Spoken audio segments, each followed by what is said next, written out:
Corporación Municipal de Panguipulli, junto a Corporación de Adelanto, Amigos de Panguipulli, presentan especial Vive la Música.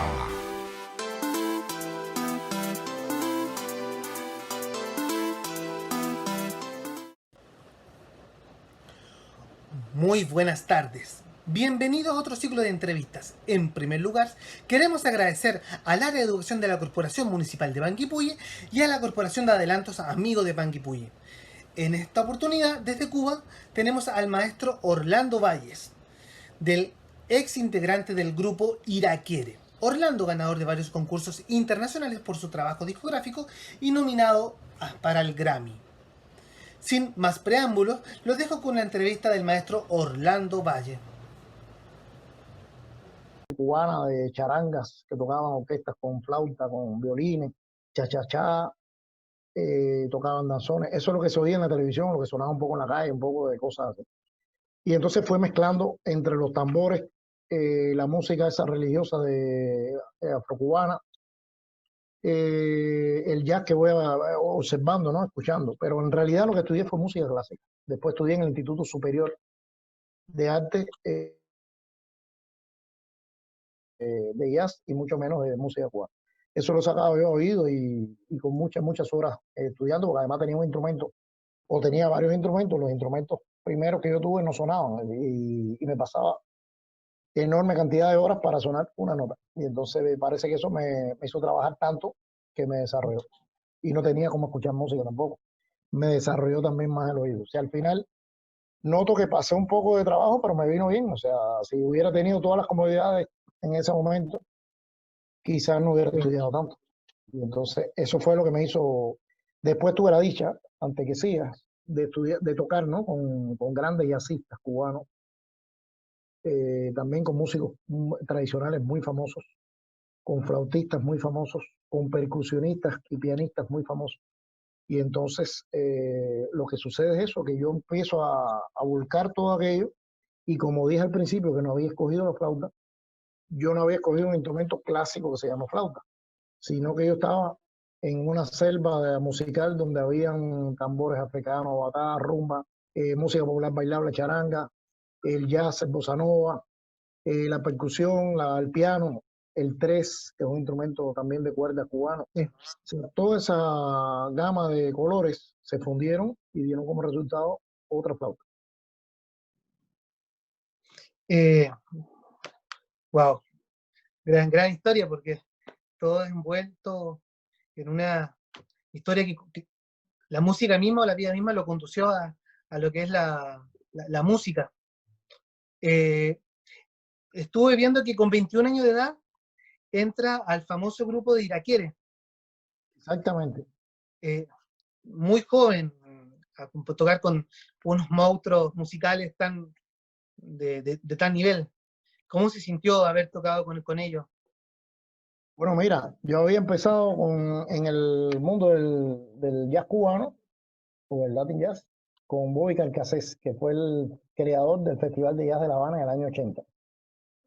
Él es un showman que tiene mucha sensibilidad artística. O sea, es un gran pintor, es un gran actor, es de todo. O sea, toca percusión, canta, baila, tiene un sentido del espectáculo, de la escena, de los cabarets, de la muy agudo, o sea, muy bueno ese sentido que tiene. Y me enseñó, él tiene también es como una escuela, ¿no? O sea, ha tenido muchos músicos que después han tenido una trayectoria destacada, que él los ha captado prácticamente niños o jóvenes y les daba siempre confianza. O sea, cuando yo empecé con él, yo había simplemente con un gran pianista de jazz que se llamaba Felipe Dulzaides, tocaba en un piano bar que era de jazz famoso en La Habana, en el Hotel Riviera, uno de los hoteles más emblemáticos de Cuba. Y ahí yo fui, tenía miedo de hablar con él, pero un estudiante que iba con un amigo mío fue y habló, no, mira, hay un muchachito allá afuera, flaco, toma el vestido así, que él quiere tocar ahí. Y entonces ellos miraron así, decían, un muchacho tocar aquí. Pero son personas pese a la diferencia de carrera, hombre, de todo, no tuvieron ningún tipo de vanidad en bloquear mi entrada, ¿no? Me dijeron, mira, Entré y toqué. Y cuando toqué la primera vez me dijeron, puedes venir cuando tú quieras. Y todas las semanas yo iba y practicaba ahí y me ponía a tocar y a aprender estándar de jazz y cosas que yo quería saber, pero no conocía. No tenía libros, no tenía grabaciones, no tenía. Y entonces, poco a poco, con Bobby Carcassés, me dio esa confianza, ese lugar, y me iba indicando el camino. Me decía, mira, cuando tú vayas a un escenario, tienes que mirar un punto y tienes que hacer esto y tienes que hacer aquello. Ya después toqué con Emiliano Salvador, que era le llamaba el McCoy Tyner cubano, que es era, porque murió prematuramente, un genio del piano y del jazz cubano. Y con 22 años, como ya dijiste, entré con Chucho Valdés, Iraquere, que recorrí el mundo, entre otros. Estuve en el año 90 y creo que en el 91 o 2 veces en el 90, en Chile, en Perú, en Chile, en Brasil varias veces. Estuve con Silvio en el los famosos conciertos el famoso concierto del teatro, ¿cómo se llama? Del estadio nacional de Chile. Estadio Nacional. 27 de abril, creo, del 90.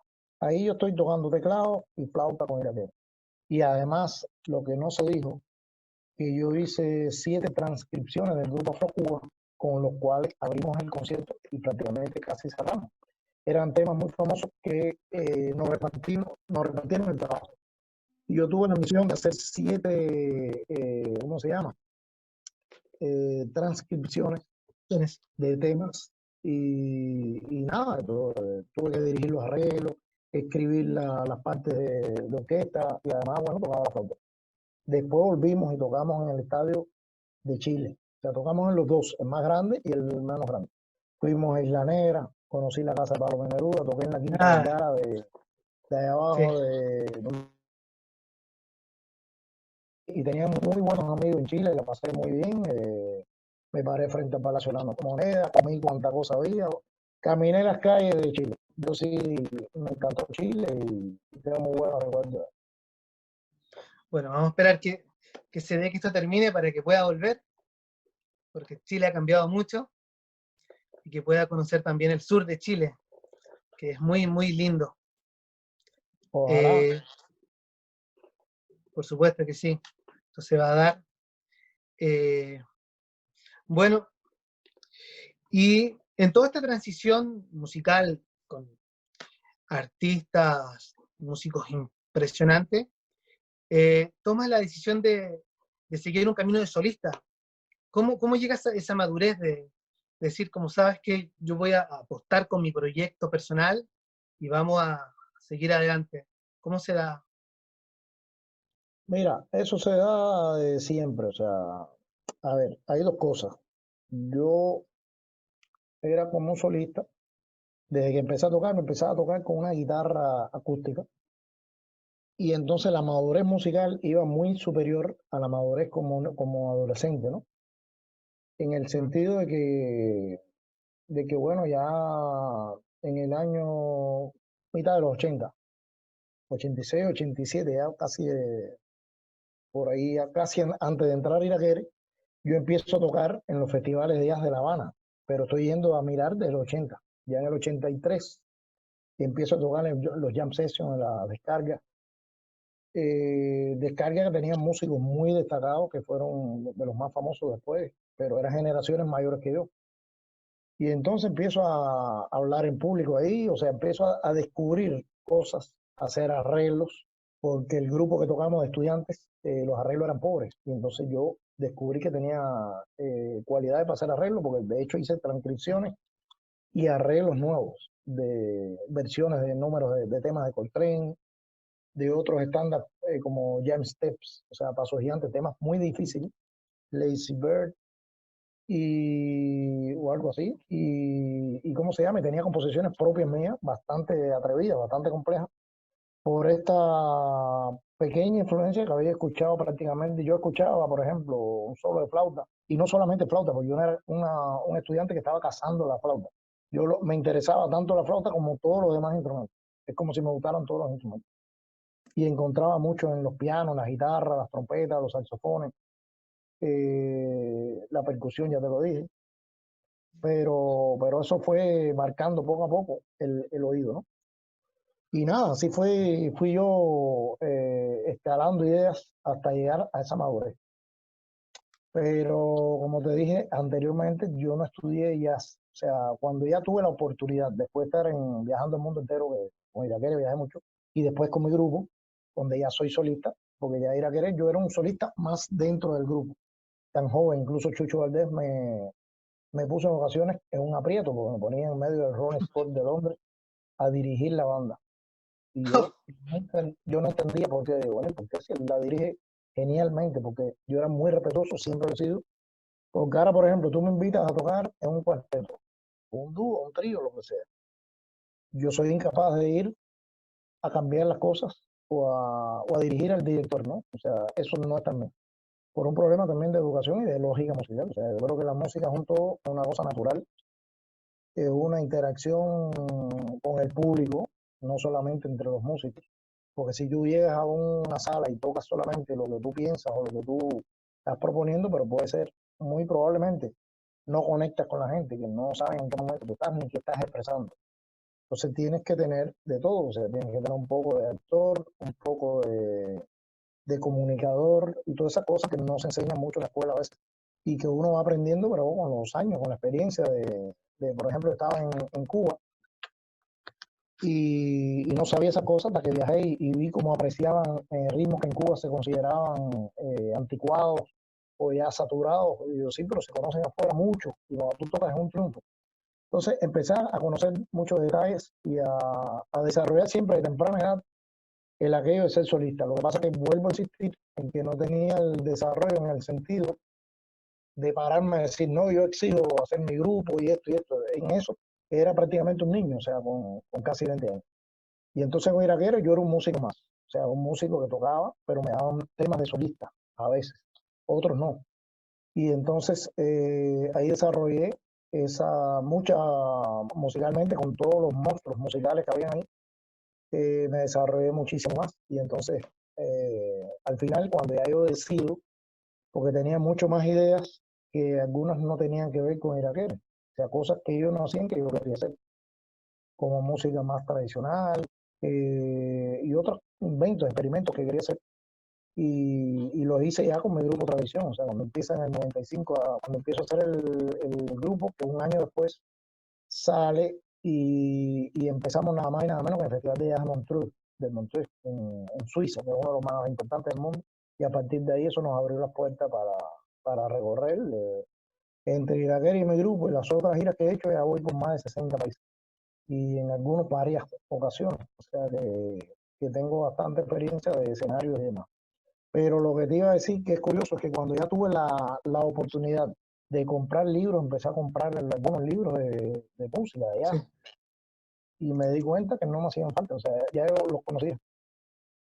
Increíble, porque yo estaba en la escuela, en el nivel medio, por ejemplo, había una maestra de literatura que ella quería que leyéramos Hamlet y Shakespeare, y no, usted tiene que leer esto, eh, y no sé qué. Y entonces exigía mucho, era muy buena maestra, pero yo estaba enfrascado todas las mañanas, todo el día me lo pasaba en los pasillos tocando jazz con una guitarra, con cualquiera, y tocaba con un piano, tocaba piano también, me gustaba.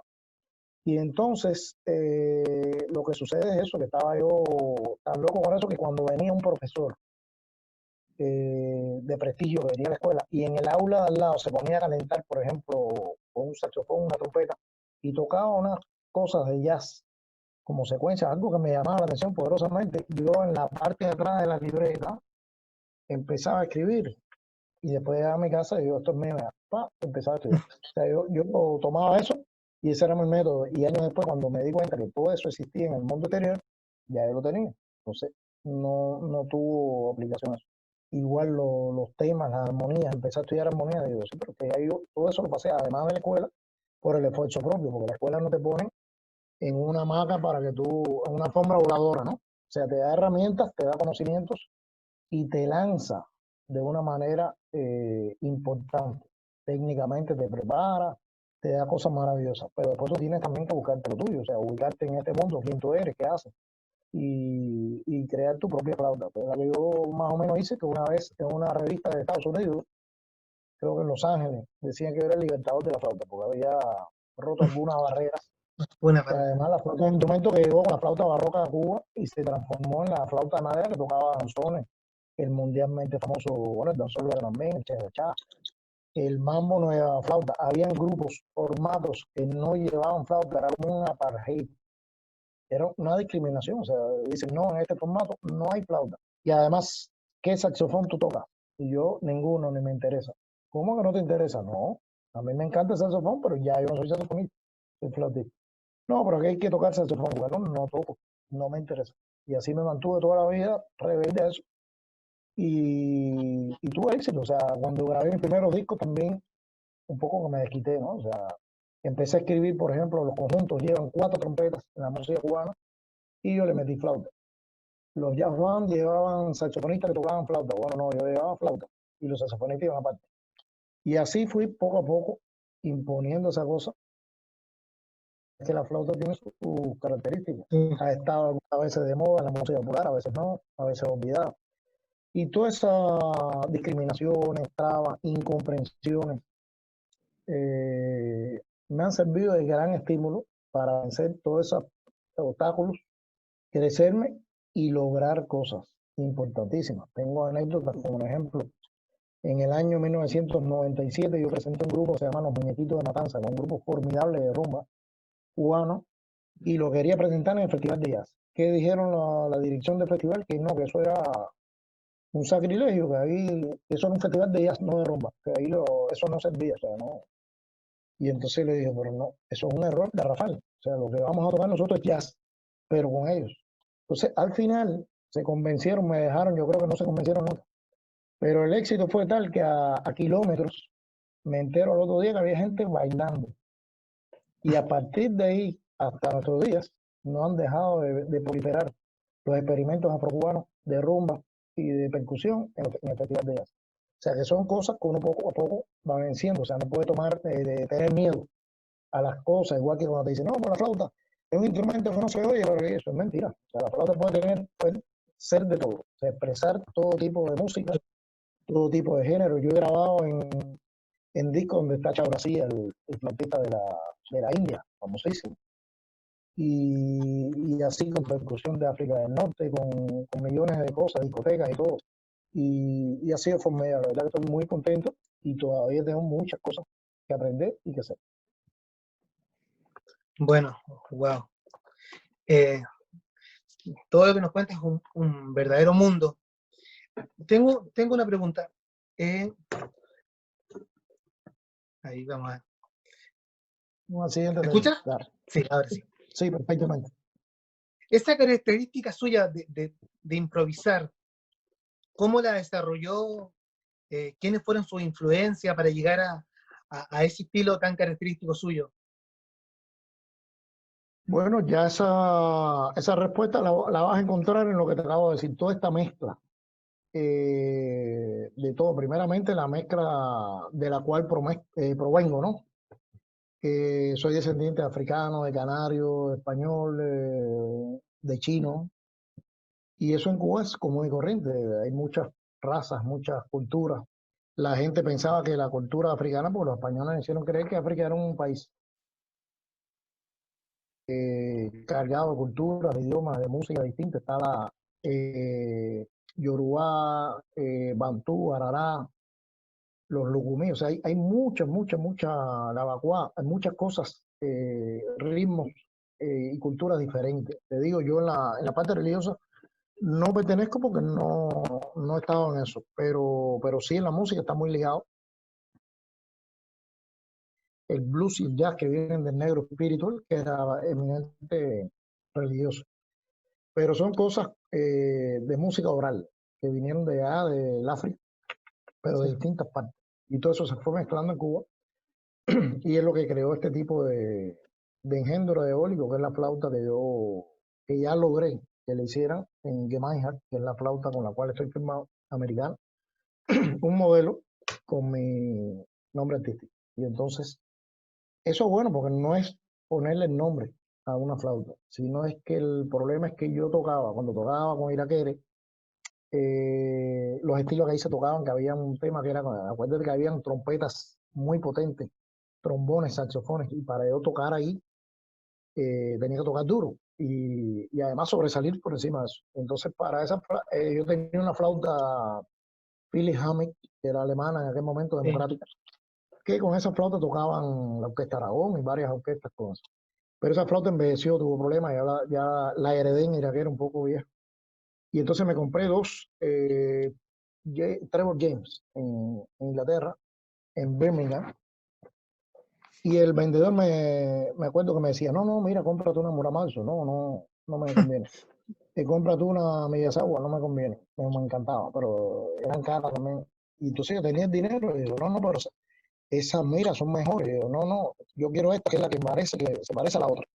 Dice, no, no, pero esa flauta de estudiante, eso no sirve. Y digo, bueno, pero es la que me sirve, ¿no? Y compré dos, compré una y después compré otra a un músico de aquel. Y la estuve tocando como 20 años. Todas las grabaciones de mías de solista son con esa flauta, prácticamente, a no ser las últimas. Y entonces hubo una convención en el 2013 en Nueva Orleans, en Estados Unidos, que Mike me invita. Y yo toco ahí con Ari Rierson, la flautista, y toqué con Hubert Laws, con varios Jim Borger, varios intérpretes ahí de música, con música clásica, Sophie Thierry, profesora del Conservatorio de París, y bueno, habían 7.000 flautistas, ¿no? Y realmente pasó muy bien. Ellos me invitaron a la fábrica, me firmaron, entonces, entre otras cosas, además de darme, ¿no? Flauta bajo, flauta alto, que cambié la mía, o sea, la mejoré un poco ahí, un pícolo, que tengo dos pícolos, la flauta, pero la flauta yo le digo, mira, pero yo quiero hacer el modelo mío, no sé qué. Entonces, en la fábrica empecé 4 días tocando millones de flautas y ninguno sonaba, o sea, técnicamente me faltaba para los pasajes estos que yo quería hacer, que después te voy a explicar cómo son. Y entonces ellos fueron, me dijeron, con mucho respeto, nos dejas probar tu flauta, media hora. Una cabeza, ¿no? Un tudel, un cuerpo y una pata.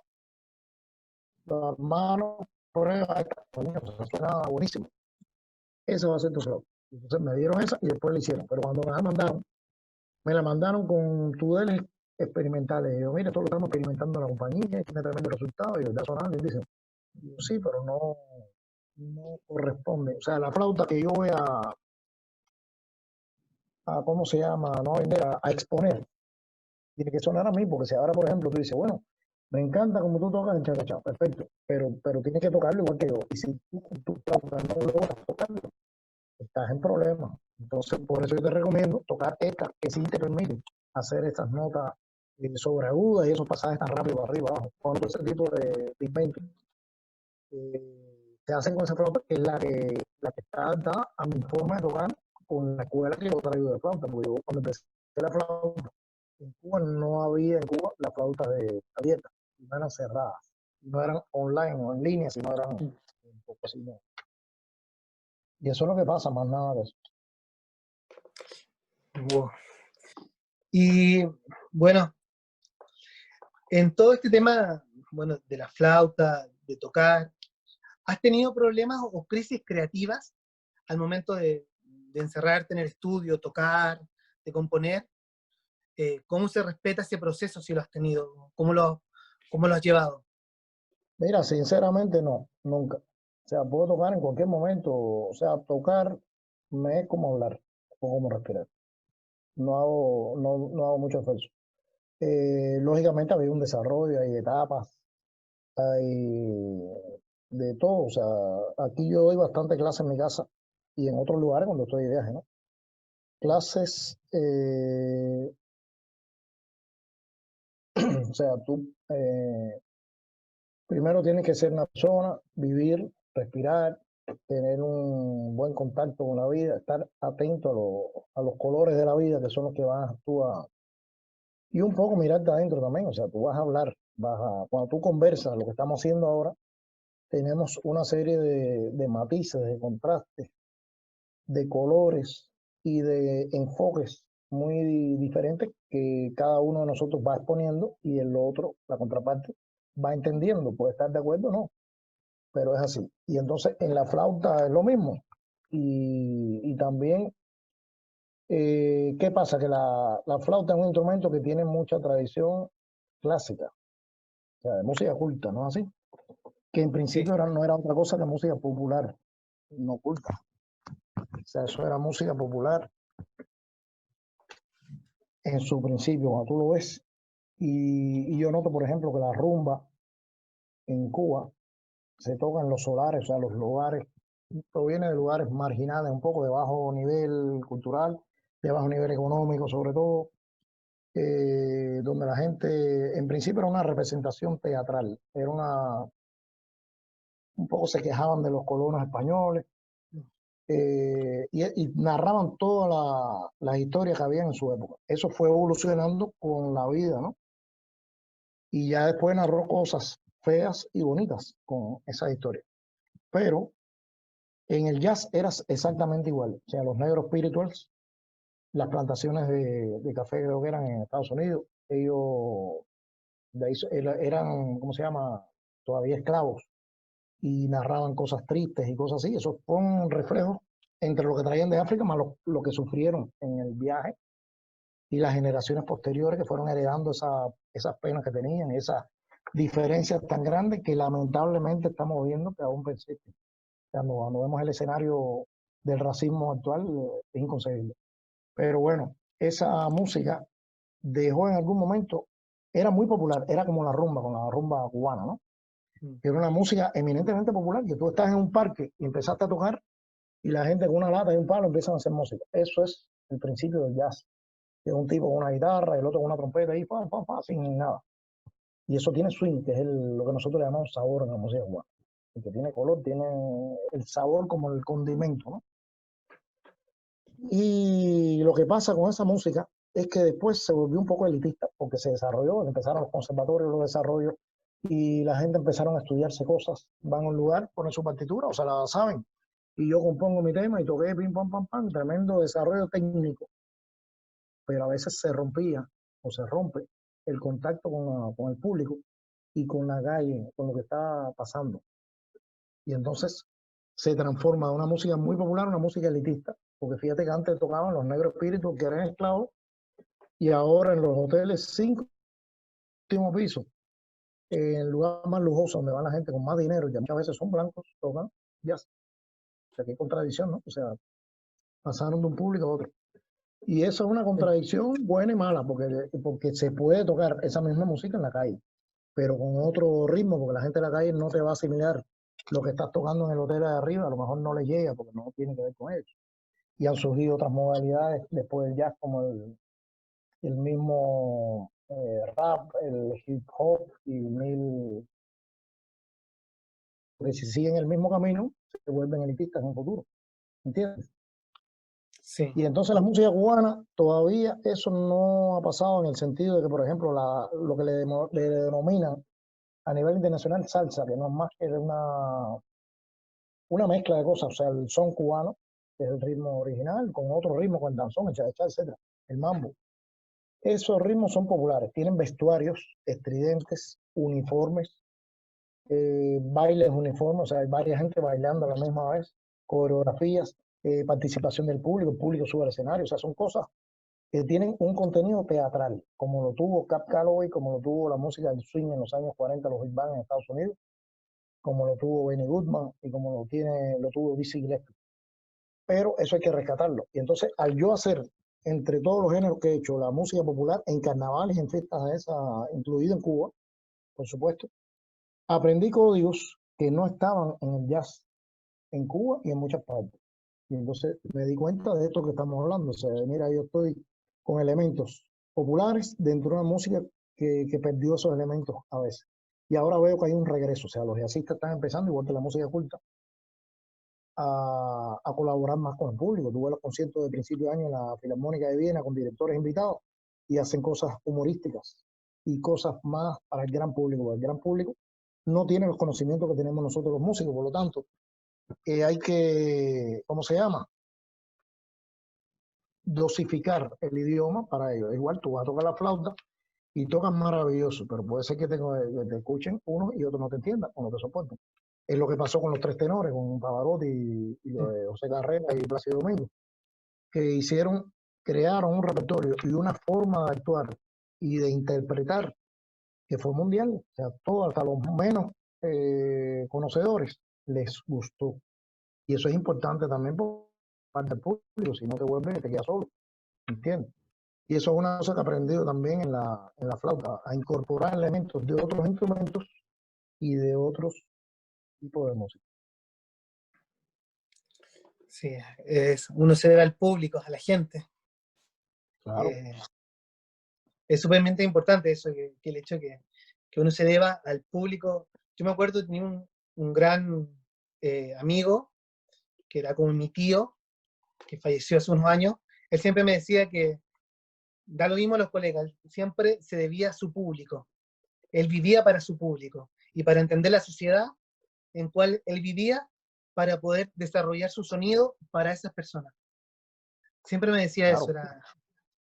Ahora, eso tiene su parte positiva y su parte negativa. O sea, sí y no, a la misma vez. ¿Por qué? Porque además el público paga para verte. Y cuando tú dependas de ese pago de esa gente, o sea, de ese público, si no, no vives, porque no te contratan. O sea, eso es fríamente viéndolo así. Eso me lo dijo incluso Fajardo. José Fajardo, que es uno de los grandes flautistas, que acabo de homenajear, entre otros, en un DVD, CD que acabo de lanzar online, porque se lanzó durante la pandemia del COVID-19. Se llama Esa Flauta, y entre otros está dedicado a él. Él me decía, él apareció una vez en Nueva York, vivía allá, se fue cuando triunfó la revolución en Cuba, se fue. Y tenía 3 orquestas en Cuba, tenía limusinas, tenía buses, tenía todo, era un rey. Y entonces, allá él ya viejito, yo lo conocí, toqué versiones de su música, él se emocionó, lloró, me invitaba también a pasear, a comer, me llevó a tocar con Johnny Pacheco, el director de la Fania. Bueno, tuvimos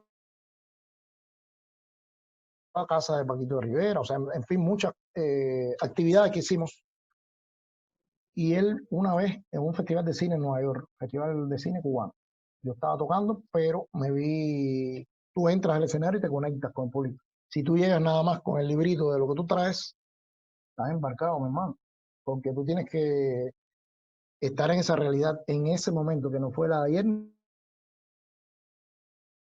muy apático para cosas que tú le vas a lanzar que no le van a gustar, y esa señal la tienes que captar rápido, o tratar de convencerlos, o variar tu discurso para que ellos te entiendan y les guste. Y una vez que te aplauden, que te empiezan a adorar, ya tú los tienes en la mano prácticamente. Entonces, a esa hora sí puedes hacer lo que tú quieras y le puedes poner la música que tú traes en el librito y te la aceptan. ¿Entiendes? O sea, porque tampoco puedes hacer lo que el público quiere. Imagínate ahora con la furia de reggaetón que hay en Cuba y no sé en Chile, supongo que no. Pero si tú tienes que hacer eso, no es correcto. O sea, no es porque sea bueno ni malo, porque no es lo que tú quieras hacer ni lo que tú sientes. O sea, tú puedes hacer lo que tú sientes, pero ese flautista, Fajardo, volviendo al tema, yo le dije, mire, maestro, discúlpeme que no toqué casi flauta en este. Ahora en la segunda parte voy a tocar un danzón. Estaba él y había Mauricio Smith, que es un gran flautista panameño, que vivía en Nueva York, estudió con Hubert Laws en esa época. Y él, ¿sabe lo que me dijo? Me respondió y me dijo, tú tocas, tienes que tocar para el público que paga para verte, no para mí, quién yo soy. Y es verdad, como público él era uno. Él no pagaba suficiente, que a lo mejor ni pagaba, lo dejaban entrar. No representaba nada como público. ¿Entiendes lo que te digo? Entonces tú tienes que tocar, te debes al público, debes respetar al público y debes tener en cuenta al público. Pero también tienes que educar al público, tienes que proponerle al público, porque tú tienes ideas, yo tengo ideas y los otros tienen ideas. A veces yo tengo una idea novedosa o tú la tienes. ¿Y qué vas a hacer? ¿Privar al público de un ritmo nuevo o una forma nueva de tocar o de experimentar? No. ¿Entiendes? Lo que siempre tiene que ser sincero, tocando, improvisando. Muy sincero. Decir la verdad y no tenerle miedo a nada. Y a veces tocas y no eres comprendido. Y te dicen, oye, ¿por qué tocaste esto? ¿Y por qué no tocaste aquello? Y yo, bueno, porque yo estoy conectado con una realidad y la percepción que yo tengo de esta realidad en este momento es esta. Y estoy seguro que dije la verdad. Ahora, a lo mejor ni yo mismo me convencí, o sea, ni a mí me gustó, pero yo estoy seguro de la sinceridad de ese momento. Y ese momento te sirve también, porque te va construyendo un camino lleno de experiencias y de cosas. Si tú no experimentas, no llegas. Sí, es una verdadera cátedra escucharlo, maestro. De verdad, un lujo. En relación a los ritmos de Sudamérica, ¿se ha visto influenciado a nivel musical? ¿Ha tenido alguna? A ver, yo tengo tarca, tengo quena, mira, estoy armado. Esta la toqué un poquito, no la voy a tocar hoy, pero he tocado cosas. He conocido, mira, en Perú conocí a César Peredo, que es un gran flautista y pegador ahí, amigo mío, y al lugar donde obtuve la tarca, traje zampoña, traje quena. Después, en algún momento, hubo un peruano, un flautista peruano, que me trajo un aditamento que se ponía en la cabeza de la Sí, flauta y la convertía en una quena. Eso yo fui el pionero en eso, porque yo firmé hasta un contrato para promocionar aquello. Entonces era como convertir la flauta de traversa en una quena. A mí aquello no me convino mucho, porque además me hacía un poco de presión y no entendí mucho aquel invento. Y entonces después no seguí, pero sí, y siempre he admirado muchísimo en todos los géneros la música sudamericana. Es muy variada, muy diferente, muy rica. Y siempre estoy deseando hacer proyectos comunes con músicos de Sudamérica. O sea, cuando eso se da o se dé, va a ser porque siempre ideo un sonido, por ejemplo, la música que también es sudamericana, la música de Brasil, fue la primera que yo toqué, ¿no? O sea, no la estudié, pero la practiqué. Y entonces la primera que improvisé. Y una vez, en una descarga, en un jam, en casa de un buen amigo que ya murió, que en paz descanse, en Río de Janeiro, él invitaba una vez al mes a muchos amigos de él que eran de los músicos más importantes de Río de Janeiro en aquel momento. Estoy hablando de hace como 15 años o más.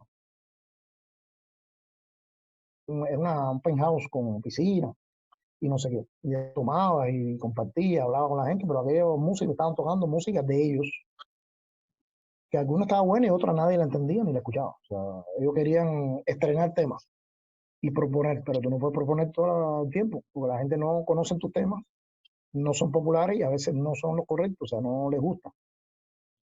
Pero tocaban súper bien. Y entonces, de momento, ya al rato yo estaba ahí tomando, seguramente. Y me dicen, bueno, mira, invita al amigo mío que no lo han invitado. Y esos músicos dijeron, ah, sí, ¿verdad? Entonces, bueno, mira, ven, ¿qué quieres tocar? Y yo digo, no, vamos a tocar el Way, que es un bossa nova famoso, ¿no? Sí. Y ellos se miraron y como que se rieron así, como dijeron, pero este va a tocar, como decimos nosotros, la Guantanamera. Toca en Chile el tema que nadie quiere tocar ya, que nadie quiere ver. Ellos quieren escapar de eso. eso. Y yo me quedé así, pero yo sabía exactamente lo que iba a pasar.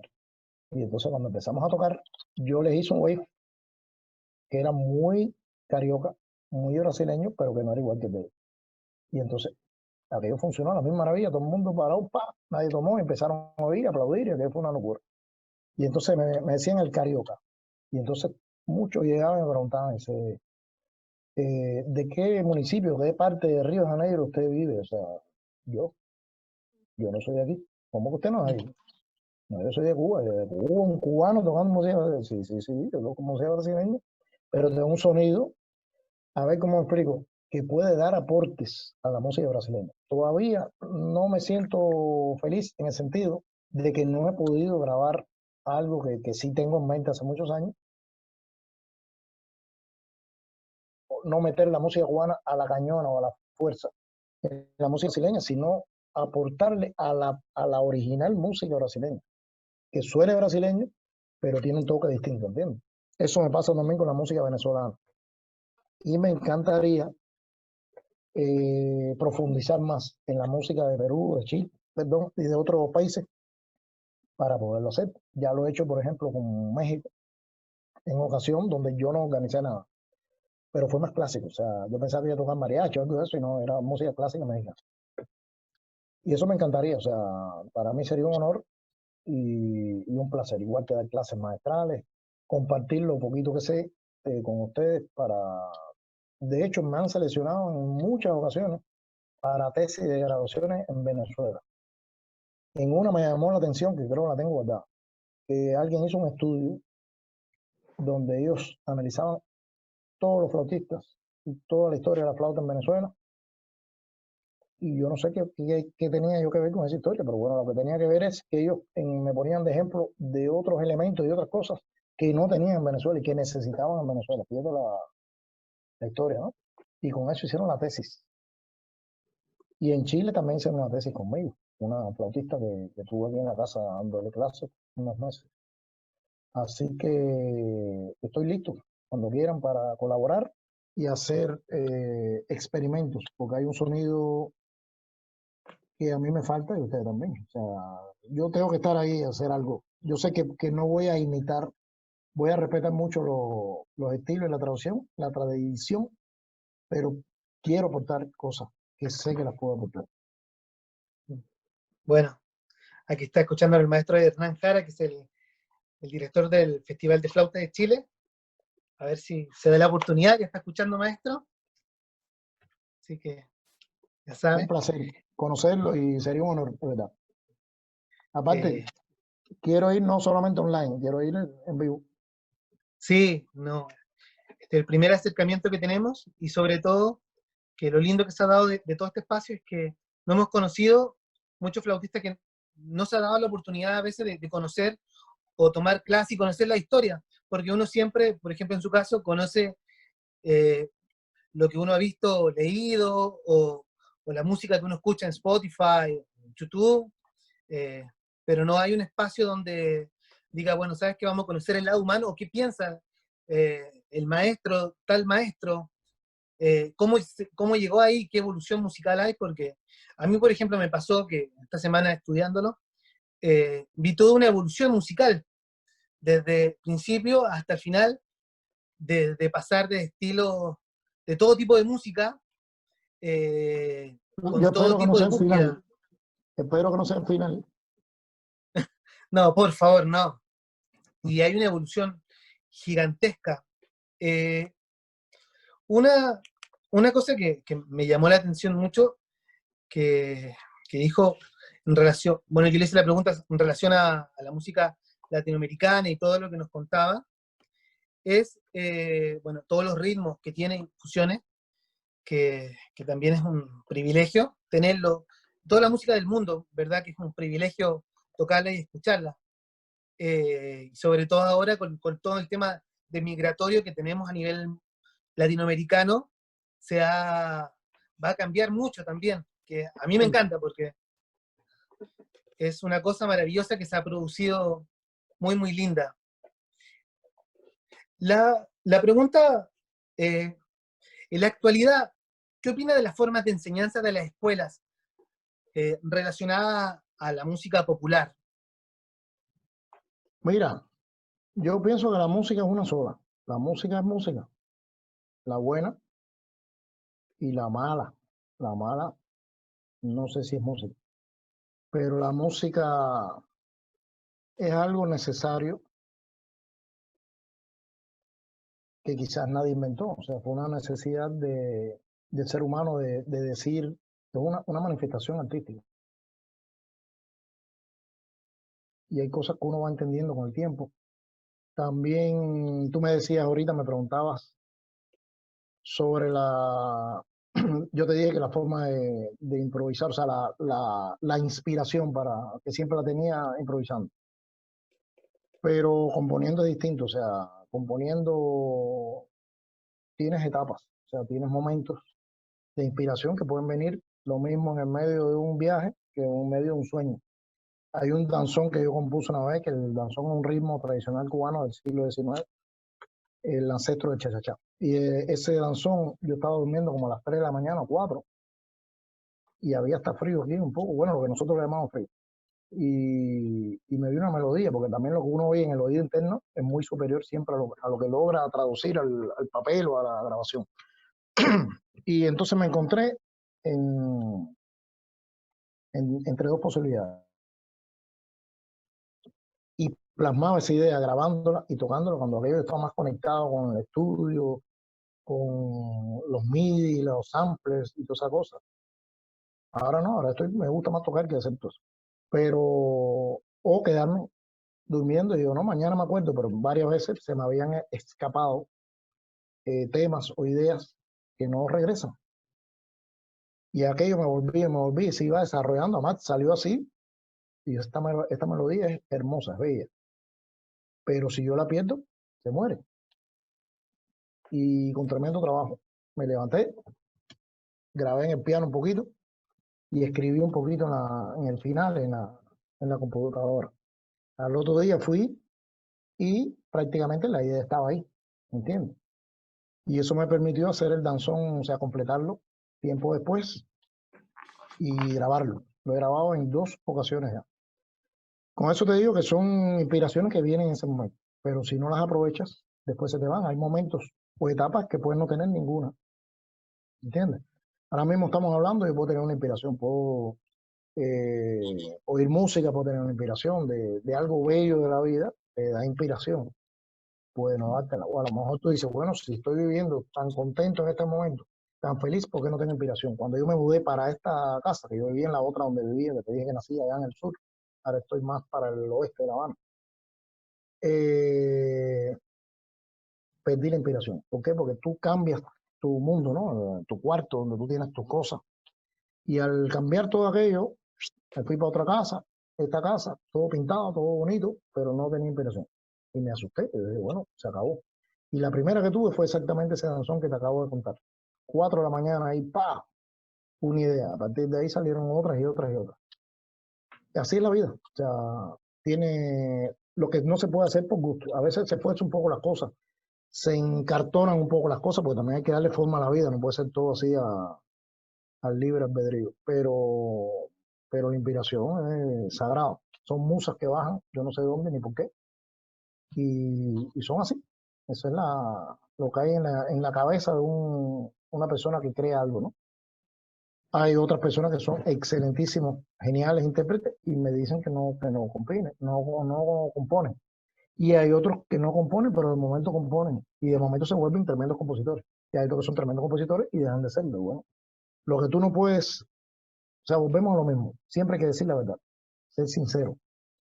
Tú no puedes componer algo por componerlo, ni tocar algo por tocarlo, ni improvisar algo por improvisarlo. O sea, todo tiene un sentido y déjate guiar por la vida, que la vida te coloca las cosas en su lugar y en su momento. Eso es lo que yo he visto y aprendido en la vida. Y en toda su experiencia que ha tenido recorriendo el mundo, eh, piensa o se imagina o visualiza el futuro de la música, hacia dónde vamos. Sí, a ver, en este disco que se llama Esa Flauta, hay lo que hablamos, danzón, cha-cha-cha, homenaje a distintos flautistas con su vibrato, con su sonido, con su manera de frasear, con las maneras de las orquestas, el sabor aquel distinto de cada uno. Y hay otras cosas con mi grupo Tradición, pequeño formato. Y hay una cosa, hay un tema como se llama Flute Unlimited, flauta sin límite, o sea, ilimitada, con un DJ, una guitarra eléctrica, un saxofón y la flauta mega. Ahí tú lo ves y ya hay elementos lejanos cubanos, pero hay otras cosas. O sea, es como un poco futurista, ¿no? Y otras grabaciones que he hecho con otra gente, un poco que son más contemporáneas o más futuristas. Pero lo que veo por encima de toda esa música que uno cree que como va a ser cosa técnica, o sea, tecnológicamente, se va evolucionando o involucionando en algunas cosas. Y sí, ya se habla de, por ejemplo, máquinas, computadoras que componen, que hacen esto, que hacen aquello. Perfecto. Pero de robot, la robótica, del ser humano híbrido, o sea, mitad una cosa, mitad otra. Y bueno, a ver, es complicado, porque hay cosas y cosas. Por ejemplo, nosotros somos seres que tenemos sangre en el cuerpo, tenemos órganos, tenemos un cerebro, tenemos un corazón, ¿me entiendes? Que además ninguno es exactamente igual, ni siquiera variando hasta la tensión arterial. Quiere decir que eso nos hace un poco irregulares. Y por eso es que en todo en la vida de nosotros, un poco como la naturaleza. Bueno, por algo estamos aquí, por algo estamos haciendo eso, ¿se entiende? No hay nada que indique que nos hizo una computadora en el planeta Marte y nos mandó para acá.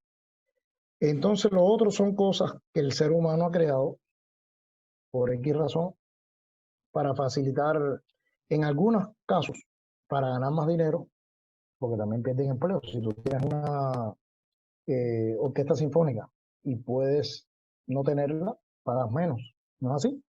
El que lo organiza dice, bueno, yo no pago la orquesta sinfónica, me ahorré tantos miles, fríamente hablando.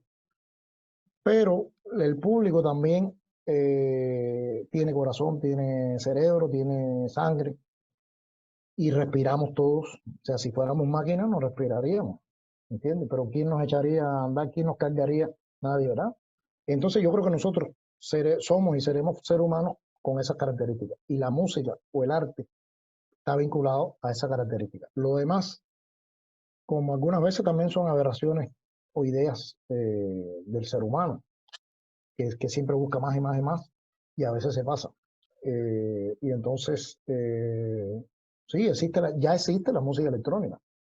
Hay cosas buenas y cosas dudosas, y hay cosas malas, y cosas también que se saturan o te molestan, porque tú no eres una máquina. A lo mejor tú pones ahora, yo pongo una máquina tocando, por ejemplo, un fragmento armónico melódico, por decir, con ritmo y todo, y te lo pongo en una máquina y te lo repito 8 horas sin parar, y donde tú terminas, loco, en el hospital. O sea, no soportas eso. Quiere decir que eso no es natural, o sea, es como una tortura, ¿entiendes? Entonces son muchas realidades juntas que habría que ver los experimentos que se van a hacer. El mundo está viajando hacia eso, hacia a desemplear a la gente, cambiar. Siempre ha existido ¿cómo se llama? La tecnología, ¿no? Pero yo no pienso, por ejemplo, esto mismo es tan amplio, tan infinito, la improvisación, que si yo ahora te hago un solo de flauta, tú puedes hacer otro, ¿entendiste? Pero no puedes hacer el mío, porque ya yo lo hice. Y no tiene por qué ocurrirse. O sea, son fórmulas un poco infinitas. Porque además, si tú haces el mío, para acá, ya tienes que venir para acá para hacer igual que yo. O sea, en ese sentido, ¿no? De la imitación. Entonces, nunca me vas a atrapar. O sea, no a mí, yo hablo en general, no estoy hablando de mí. Porque nosotros somos infinitos en eso. ¿Por qué? Porque no es que creemos cosas solamente, sino que estamos reflejando el infinito del universo y las cosas que nos pasan en nuestro mundo. Por lo tanto, pienso que seguiremos siendo humanos por un buen tiempo. Lo único que vamos a tener que enfrentar en un mundo financiero, un mundo convulso como el que estamos, acabando con la naturaleza, con todo, vamos a enfrentar serias dificultades, pero como mismo yo he enfrentado las mías en mi instrumento que es la flauta, los exhorto a todos a vencerlas. O sea, hay que seguir y seguiremos disfrutando, porque yo pienso que un pianista que toque, que se sienta en un piano y toque magistralmente lo que tocó en ese momento, eso es único, porque además más nunca lo va a tocar. Y hay muchos fenómenos derivados de eso. O sea, ese mismo pianista que tocó hoy, en este momento, en esta sala, tú lo grabaste con el mejor micrófono del mundo, está en un disco, un DVD, el marketing perfecto. El que oyó el concierto dice, el concierto fue mejor que el disco. Siempre va a decir eso. No, yo lo oí en vivo. O sea, está diciendo que hay una diferencia entre lo que se grabó y lo otro. Eso que se grabó, eso que se tocó, que tocó el pianista, más nunca lo va a volver a tocar igual. Jamás. Nadie lo va a tocar como él tampoco. ¿Entiendes? Pero además, eso se fue. Nadie lo vio. Es muy espiritual. O sea, ¿qué es realmente? Esa es la música. Y yo creo que va a perdurar por eso. A lo que sí van a haber experimentos y cosas, siempre estamos inventando y creyendo mucho que inventamos cosas y a veces lo que estamos transformando o repitiendo lo que ya inventaron hace siglos otros. Sí. Y bueno, para Creo una que vas a última tener que decir pregunta. las rutas que son kilométricas. Sí, una última pregunta. Eh, si tiene algún mensaje, algo que nos quiera transmitir, también porque nos siguen también muchos estudiantes de música, de flautistas, si tiene algo que quiera compartir, algún mensaje hacia ellos. Sí, mira, yo no quiero robarme los flautistas de Chile y traerlos a todos para Cuba. Prefiero ir yo solo y sería un placer y un honor compartir con todos ustedes en la práctica, ¿no? Estos elementos, porque además en las clases que yo imparto aquí en la casa o en los lugares donde vaya, he hecho muchas maestrales también, en dos convenciones de flauta, en la de Orlando también, de Estados Unidos, estuve en la de el Maurice Ravel en París también, estuve en uno en Croacia, estuve en uno en Tenerife, o sea, en varios eventos diferentes de flauta. Y en el caso de ustedes, expresarle mi admiración porque son colegas de la misma familia, para mí tienen un valor incalculable, que tocamos el mismo instrumento. Tenemos que romper barreras con el instrumento, porque es un instrumento como otros, que cuando tú sabes tienes música culta, clásica, pero hay otras influencias que no vienen de la flauta. La flauta cubana tuvo el aquello, la característica también por la fusión de los europeos, los italianos, los españoles, los africanos de diferentes que ya dije ahorita, crearon o sea, está mezclada la flauta con la percusión, con otros fenómenos musicales y extramusicales, que eso no está ni en la música culta, ni está en los libros de flauta, no está en la tradición de la flauta, ¿entiendes? Entonces hay que abrirse. Ya yo he dado clases en conservatorio, por ejemplo, en un lugar que estaba cerca de Estrasburgo, entre Francia y Alemania, y noté todo eso, o sea, que ya empiezan a abrirse un poco, porque a veces ha habido cerraderos. Yo tuve la oportunidad y el lujo, ¿no? El placer de conocer, por ejemplo, Pierre-Yves Artaud. Pierre-Yves Artaud es un gran flautista, ya se retiró, pero era profesor del Conservatorio Superior de París. Sophie Cherrier, y otros excelentísimos flautistas allá que yo hablaba y yo le preguntaba, pues me decía, no, yo estudié con Galway en el aula al lado, que a Galway yo lo conozco, o sea, incluso tenemos cosas en la misma compañía, pero yo le preguntaba, y antes era así la música culta, porque yo veo que en Cuba a veces y en otros lugares también hay una separación irreconciliable, o sea, tan rara como que un músico no conoce al otro, como si vivieran dos planetas distintos y uno no toca lo otro, lo desprecia, lo descalifica. Sí, no, hombre, no, así no era jamás. Nosotros, me dijo él, nosotros íbamos a los clubes de jazz a descargar, íbamos a la playa con una botella de ron y nos la tomábamos con mujeres y estábamos, hacíamos de todo y estábamos mezclados con todo, con los populares, con todas las cosas. Eso cambió después un poco. ¿Por qué? Por lo mismo que estamos hablando de los conservatorios, las escuelas, los procesos de desarrollo que separan un poco, convierten en élite lo que es más popular. O sea, no se puede perder esa cosa. Pero bueno, ya para concretar tu pregunta, que es el mensaje que yo quiero enviar a los flautistas, a los estudiantes, que aparte de hacerle caso a sus maestros y que sean sinceros en lo que proyectan, en lo que estudian, que no lo vean como una cosa forzada ni nada, que den sus valoraciones, sus formas de expresión, que pueden ser muy distantes una de otra. Y en el caso también de los profesores, que permitan también la entrada sin ningún miedo de otro tipo de influencias y de estilos, de conocimientos, de experiencias, que lo van a enriquecer mucho. Porque yo lo único que estudié fue música culta. De hecho, en estos días lo estoy grabando aquí, pero como no hay nada, o sea, no hay trabajo, no hay cosas, porque todo está un poco paralizado con este problema de las aglomeraciones que no se pueden tener en los conciertos. Entonces, ¿qué he hecho yo? Yo cojo una grabación y me pongo a tocar arriba y después mezclo, o sea, grabo una pista y lo pongo. Y es muy interesante, me he puesto a tocar ahí Bach, Mozart, hacía años que no podía tocarla.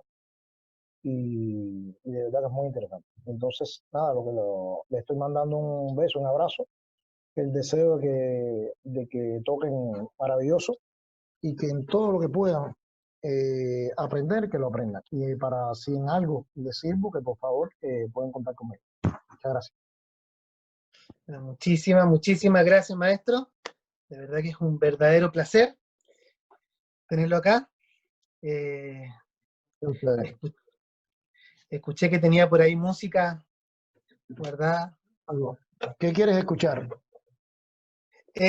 Uy, ¿qué quiero escuchar? ¿Qué quiere compartir? Sería lo que Mira, quiera compartir. vamos a ver aquí. Esto es del disco, desde que tengo a mi niña que ya entró, se intranquilizó y está aquí en la... Mami, Alena, ven, saluda. Alena, mi relevo. Hola, Eso. mucho gusto. Alena Bayóngora, ahí la tiene. Entonces, dile hola, te está saludando, porque ella no oye porque yo tengo audífonos. Ah, Saludos. Tienes un hola, beso. mucho gusto. Adiós. Placer Y entonces, conocerte. esto es un tema que da título al último DVD, CD que está en iTunes, en Apple, bueno, en fin, en todas las plataformas digitales. Lo pueden obtener. Es un homenaje a las flautas cubanas. Te voy a hacer fragmentos porque no creo que tengas ahí una hora ni media hora para ver. De la Orquesta Araón, que se murió hace muchos años, que era uno de los pilares de charchá y la música tradicional en Cuba, charanga, Richard A. Hueso. Esa flauta.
Voy a poner un poco.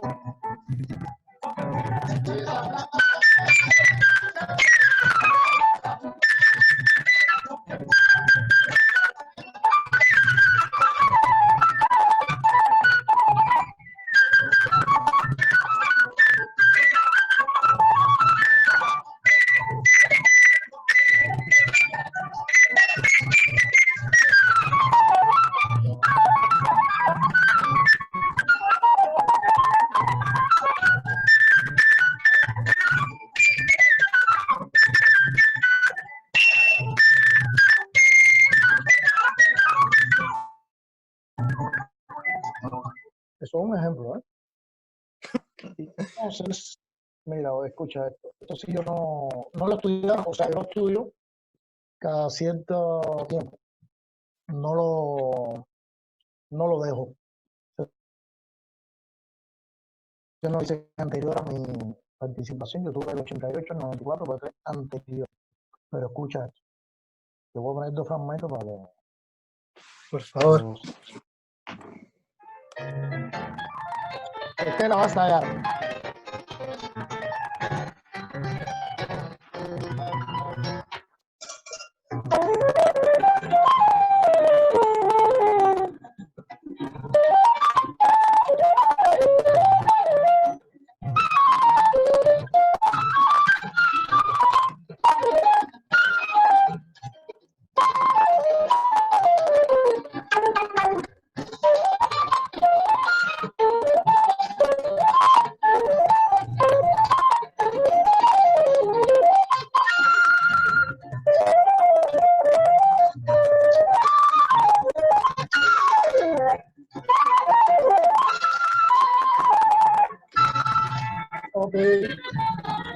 hay otro peor.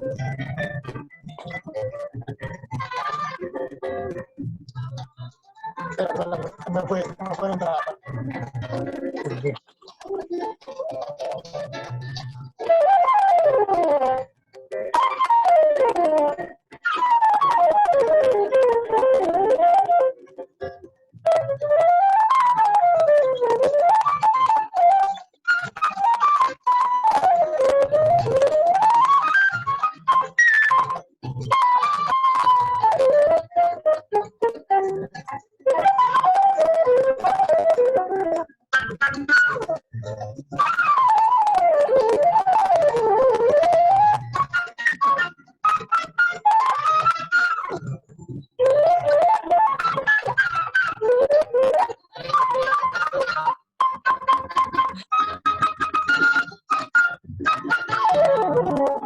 ¿Viste? Eso todavía está en breve, no lo hace como 30 años. Y entonces, nada, ya para concluir, un pedacito más y ya nos vamos. Mira esto que vacilo. Esto es dedicado a Pancho Bravo. Pancho Bravo, que era un bravo, otro bravo de la flauta cubana y escucha. Pudiera estar tocando ya otras cosas, pero vamos a tocar la cubana.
Ahí nomás.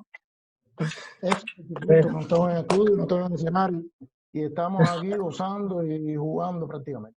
Les mando un abrazo fuerte, un agradecimiento grande, o sea, para ti y para Hudson, Miguel Hudson, mi gran hermano de junto en Elisa, que nos conectó a nosotros dos. Nos conectamos gracias a él. Así que para él y para todos los flautistas y no flautistas que han escuchado esta entrevista humilde pero sincera, les mando un abrazo fuerte. Y lo mejor de lo mejor, mucha salud sobre todo. Y quédense en casa. Bueno, muchísimas gracias, maestro. Muchas gracias a todos. Estamos muy felices de haberlo tenido. Muchísimas gracias a toda la gente que nos siguió. Así que nos vemos mañana con el maestro Andrés Eloy. Muchísimas gracias. Mucho éxito mañana también. Gracias. Gracias.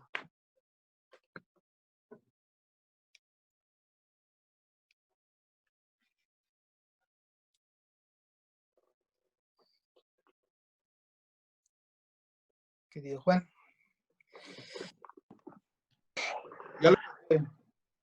Ya, loco, estoy así con los dedos.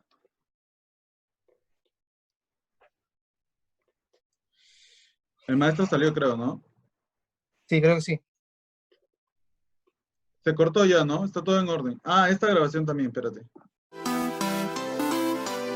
Corporación Municipal de Panguipulli, junto a Corporación de Adelanto, Amigos de Panguipulli, presentó especial Vive la Música.